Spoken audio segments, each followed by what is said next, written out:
মুর্শিদাবাদ জেলার নবগ্রাম বিধানসভায় নির্বাচনী উত্তাপ ক্রমশই বেড়ে চলেছে।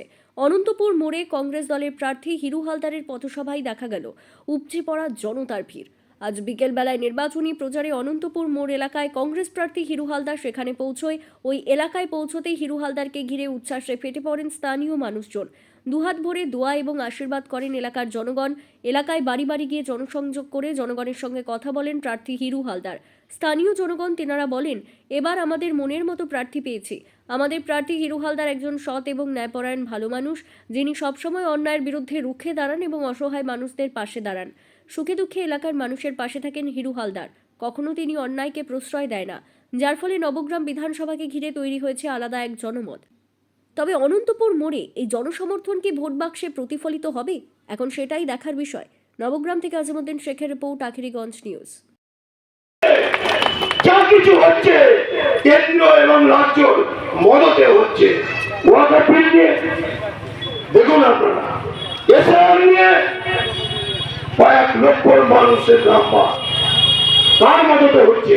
এসআর নিয়ে এত লোকের নাম বাদ গেল, শুধু বাংলার মুখ্যমন্ত্রী নাটক করে গেল।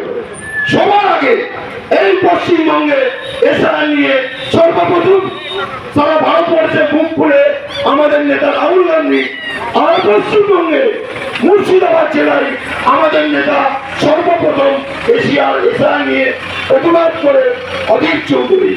তাই এই এলাকার মানুষ বৃষ্টি পড়ছে, আপনাদের সঙ্গে আমাদের সম্পর্ক যখন একবার রাখবো এবং করবো সিদ্ধান্ত নিয়েছি, হাজারো ঝড়, হাজারো বৃষ্টি, হাজারো পরিকল্পনা আপনাদের কাছ থেকে আমাদেরকে আলাদা করতে পারবে না।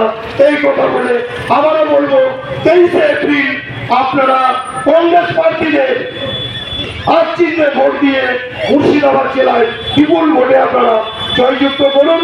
আমিও 65 এই নবগ্রাম বিধানসভায় আপনাদের ভালোবাসা চাইছি, আশীর্বাদ চাইছি, দোয়া চাইছি।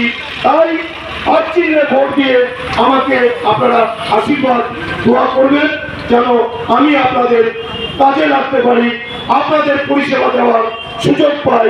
এই কথা বলে আবার সবাইকে শ্রদ্ধা, ভালোবাসা, সালাম, নমস্কার জানিয়ে আমার সংক্ষিপ্ত বক্তব্য এখানেই শেষ করলাম। জয় হিন্দ, বন্দে মাতরম, রাহুল গান্ধী জিন্দাবাদ, অধীর চৌধুরী জিন্দাবাদ।